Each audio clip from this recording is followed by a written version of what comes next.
लाल कब्याल दा मकान है, नाल बिल्कुल नाल लग लाल कब्याल दा मकान नहीं समझे मेरे ना ख्याल मेरे सब हुआ था अधूरा बने बस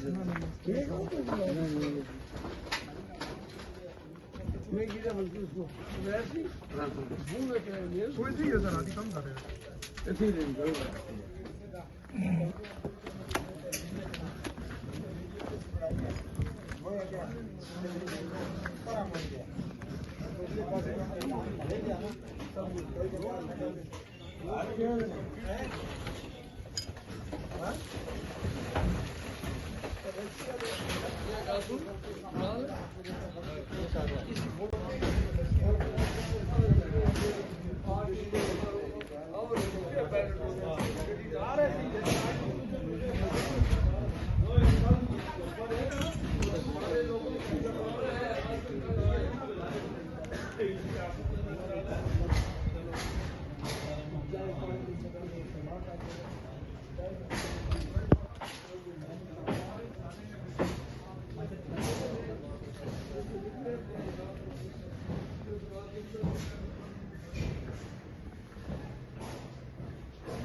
डिजिटल लोन स्कैम, आवाम को कर्जों के जाल में फंसाकर लूटने वाले भेड़िए बेनकाब। बोल की काविशें बराबर साबित हो गईं। ऑनलाइन कर्ज माफिया के गिर्द घेरा तंग हो गया है।